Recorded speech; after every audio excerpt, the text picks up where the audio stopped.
Raw reunion.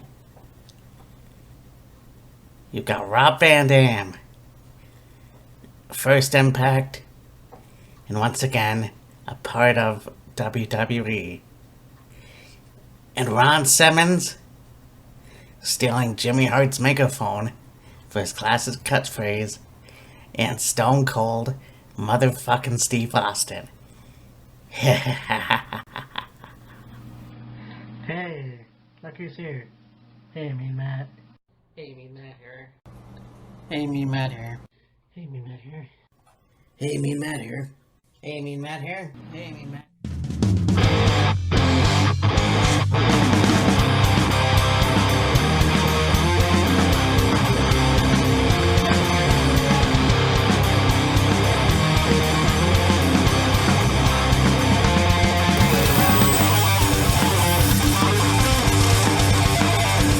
Hey, Matt here, and I'm back with another Monday Night Raw review because it was Raw Reunion, and to me this was interesting. And it wasn't a terrible show, it wasn't a great show either. I thought that, again, it was kind of in the fucking middle.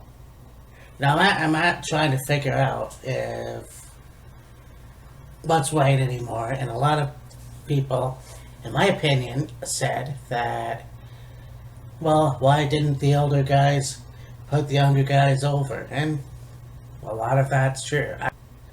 I kind of see what you're saying, but at the same time, they're back, and that's just the way it is. It was one night of having the legends go over, if you will. I don't know. Sometimes you don't know who the fucking legend is, but there it is. We start off the night, we've got John Cena come out to a massive ovation, and of course he picks up the mic and he goes, wow, all I had to do was name up a bunch of guys on this show for Raw Reunion. And so he's making the speech, talking about the Raw Reunion, and again, about who's going to be there, and so on and so forth. I think that's pretty cool. He also goes off to talk about how the WWE has been family, and the WWE wrestlers are family, and the audience is family, and so on and so forth. It's probably going to be the main focus of the night. So the Usos come out and they want to do a rap. And John's like, nope, I'm gonna go. And so he heads out, and the Usos go him back in. So John comes back in the ring, and they do a rap battle. And I didn't see much of it. All I know is that John Cena did a shot of the Usos' arrest mugshot, I guess. And to which point the Revival came out, and yeah, they basically challenged the Usos, and it was Usos versus the Revival. Yeah, it was a good match, you know. I think that this was good for the Revival to show they, you know, are still capable of, and the Usos as well. The Usos ended up winning. Out comes Rikishi, and the Usos do a little dance like always. So that was pretty cool to see Rikishi back, and you know, still looks the same. So that's pretty cool to see them do a dance. We then get, and this is the point. So I didn't see the beginning of this show, but I saw highlights of it. Cedric Alexander comes out and basically gets massacred by Drew McIntyre. This is a continuation of a few weeks ago when Cedric was the masked wrestler to help out Roman Reigns. So basically, yeah, Drew McIntyre fucks him up real good, does, you know, a Claymore kick, and just beats him up really good. And that was an interesting segment. So this is the part where I did come in, and you had the Viking Raiders versus the Major Brothers, aka Zack Ryder and Kurt Hawkins, You know, I got used to the fact that War Machine, who were then War Raiders, are now Viking Raiders. So I get that. That's cool. There's still Hanson and Road to me, damn it. So, anyways, this was awesome. And again, I was talk of how short and bad this match was. I thought this was really good. Yeah, Viking Raiders basically beat the shit out of these guys. And there was the Viking experience on, I believe, Kurt Hawkins. I'm not quite sure. Hanson's also very good. He's like the biggest high flyer, if you will, in the new age sense. Like seeing Big Van Vader or Bam Bam Bigelow, who used to do that too. You have Hanson do these like high flying moves, flying across the ring, and just all that cool shit. But Viking Raiders won, so I can't wait till they get their turn for a challenge for the Tag Team Championships. We then get a segment where Samoa Joe comes into the ring and he's talking about how this Legends show is useless and all this other shit runs down the Usos and Rikishi, and that prompts Roman Reigns to come out. So Roman Reigns comes out, and then they're jaw-jacking back and forth. Roman Reigns says that they're both Samoan, and you know that when you disrespect my family, bad things are going to happen. So Samoa Joe gets the first shot in, and basically Roman challenges him to a fight. Because Samoa Joe said no. Roman Reigns calls him a coward, and then the fight's on. Now apparently, according to Kyle, Roman wrote the words motherfucker, so I don't know, but this was pretty cool. I like how slick, I don't know if that's the word, that Roman Reigns is. But, yeah, this is pretty cool. I mean, this was a good match. Really nothing too special about it. Roman Reigns won. And so, there it is. We then get Miz TV, and Miz introduces Seth Rollins. Now, I don't even know. People were saying how bad Seth's promo was and everything else. I don't really know. He kind of tried to be a little bit more exciting, I guess. And it almost seems like he had a couple shots before he came into the ring. So anyways, talking about Brock Lesnar and how Brock Lesnar is like a Seth Rollins, or wants to be like a Seth Rollins, which I don't really understand, but Paul Heyman comes on the screen, and that didn't make any sense either, because he was right there in Gorilla, so why couldn't he just waddle his ass out and talk to Seth? So, yeah. So Seth comes, and he says to Paul Heyman that, talk shit about Brock. Paul comes out, and, it's the same, sort of the same speech that they had before, but whatever, Seth gives Paul to the count of 10 before he comes over and beats the fuck out of Paul. So Paul turns around and does the funniest run I've ever seen. But a little bit out of character for Seth, it was kind of reminiscent of his heel days, although this was kind of better. I don't know. It was a weird segment. So I'm not quite sure. A lot of people didn't like it, but it wasn't as bad as I would have seen it otherwise. I don't even know. Then get a match with Rey Mysterio and Sami Zayn. This was due to Sami being interviewed backstage with all the legends. There's Eve Torres, which I thought was pretty cool. We had Eve Torres, Tori Wilson, Jillian Hall, a lot of others. There was a segment with Maria and Mike, and it was just the worst. I really don't fucking understand.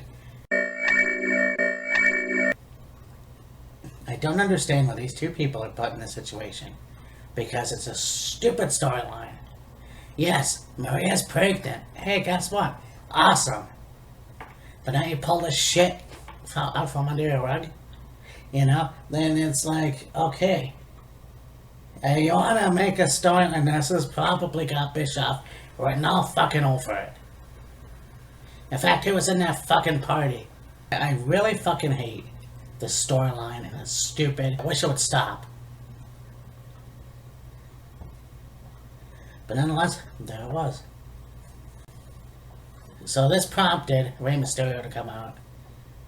And then they were fighting and talking back and forth. And then Kurt Angle comes right out of nowhere, suit on and everything, saying, "When I was general manager, we did things in the ring and blah blah blah."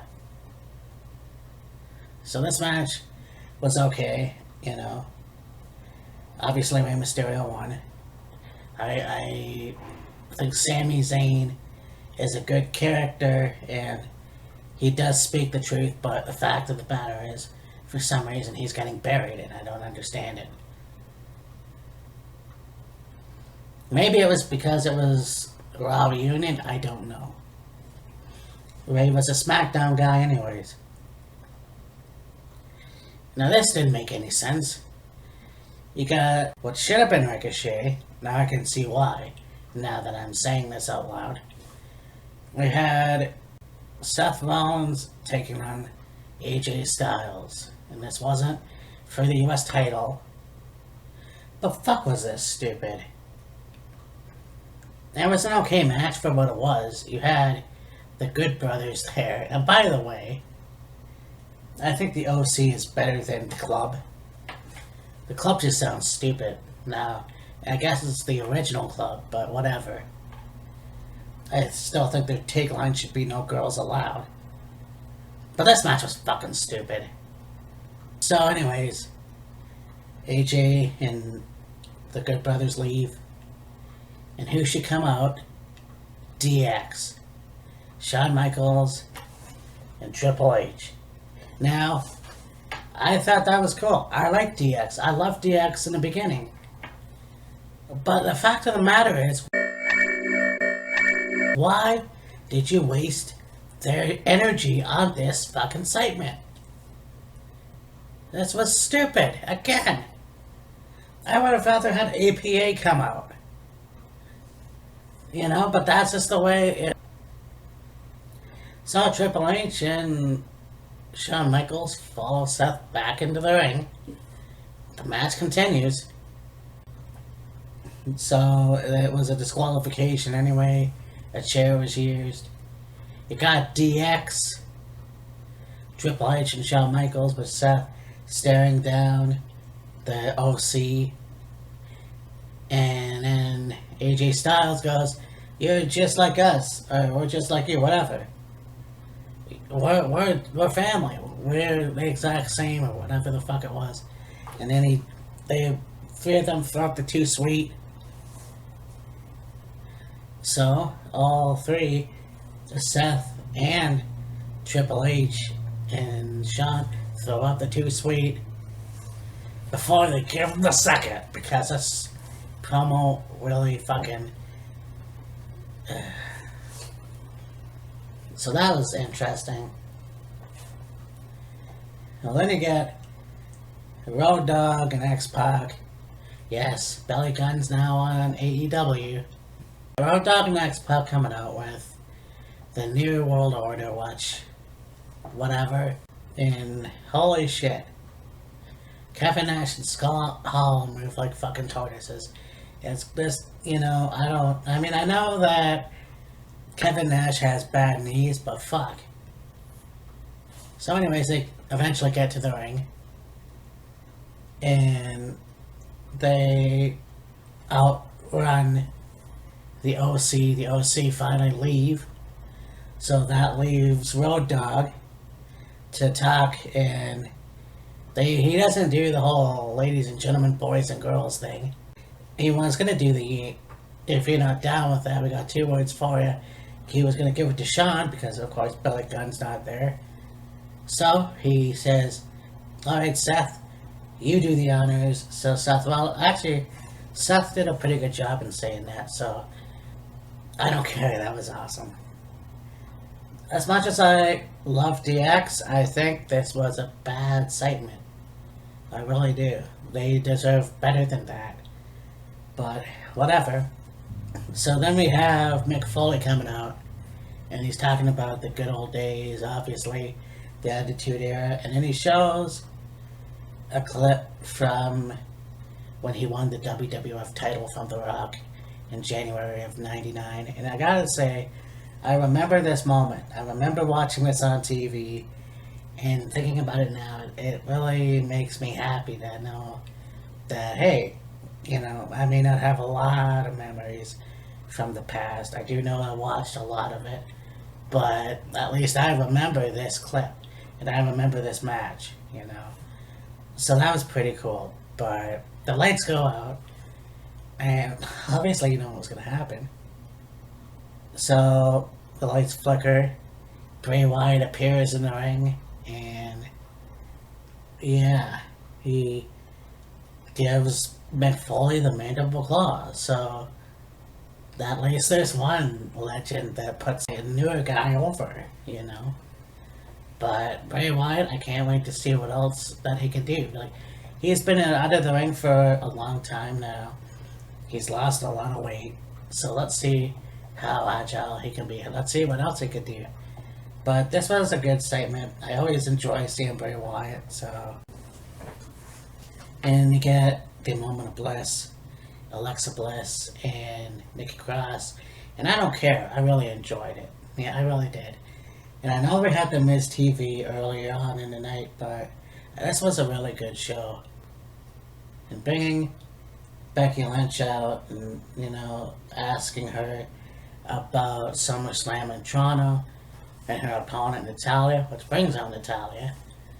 So they stare each other down, and I like how Alexa Bliss is very animated, and I like how she's just sitting there with her cup of coffee and just talking to Nikki Cross about the two divas. And so basically Natalia talks smack about Becky Lynch, then basically have a fist fight, which the referees break apart. So I really enjoyed that. That was cool. And then you had Braun Strowman versus Randy Rowe, and anytime WWE can put on a metal reference, that's well, metal and hard rock, whatever. It's awesome, man.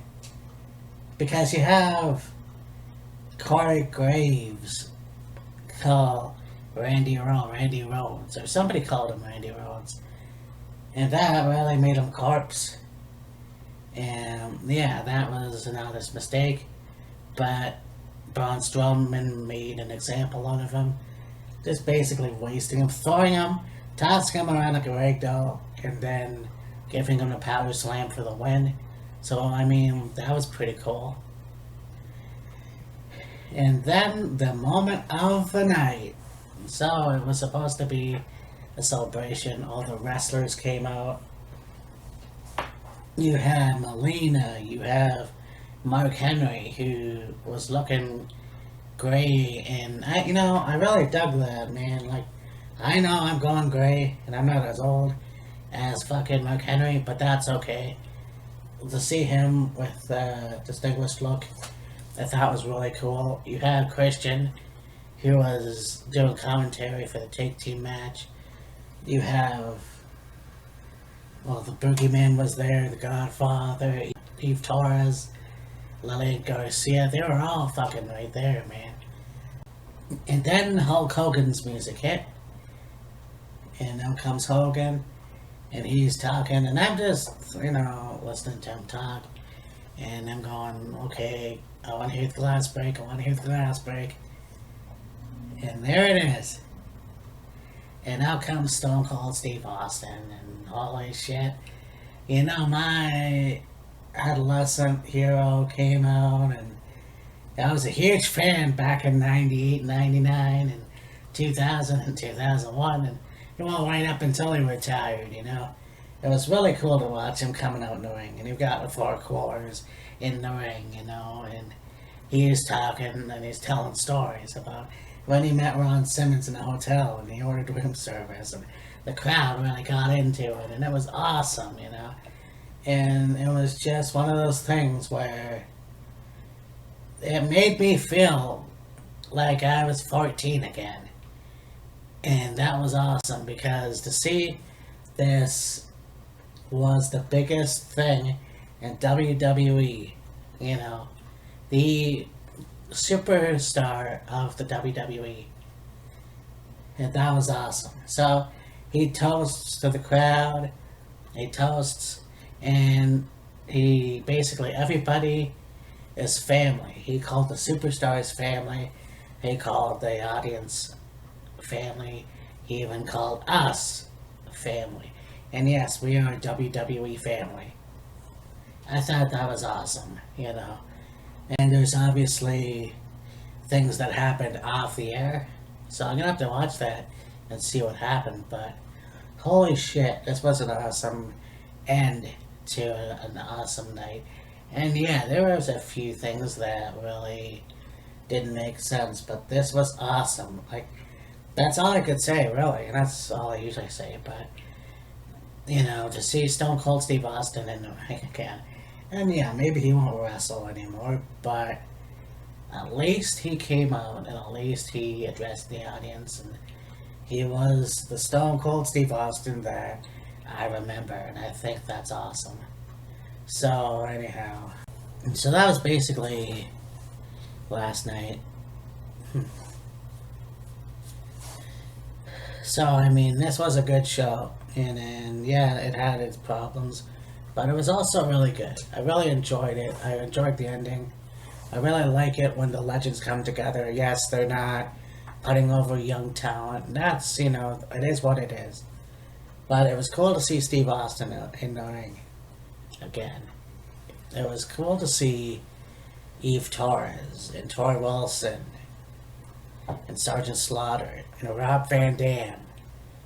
Now that, yeah, and I forgot to mention as well that during the Sami Zayn match, he was going to leave, and here comes Rob Van Dam, Sergeant Slaughter, and Kurt Angle, and they didn't do much either, actually, so whatever. Anyways, there was the whole 24/7 challenge rule, and you had a few champions of the night. You had Geriatric, Gerald Briscoe beat Pat Patterson.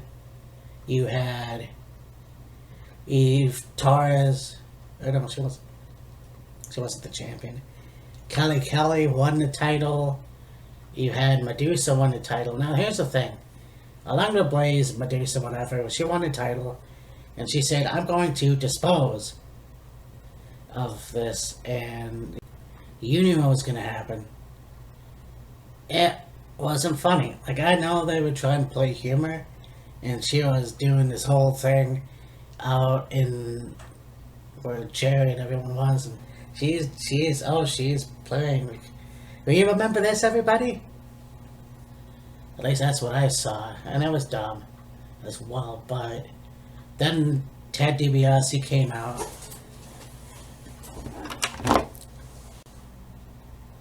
You know, everybody has a price for the $1 Million Man, and he got the title from Medusa. And then later on in the night, he gets in the limousine, and who wins? But Drake Maverick. So Drake Maverick wins, and then somehow R-Truth rolls him up, and he drives off in a limo with Drake's wife. So there's Drake and Carmella. So again, those segments were not really my favorite, obviously, but the rest of the show was okay. Like I said, disappointed with the whole DX thing.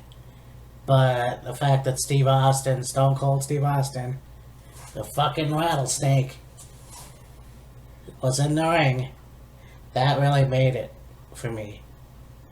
But anyways, I'll talk to you later. Bye.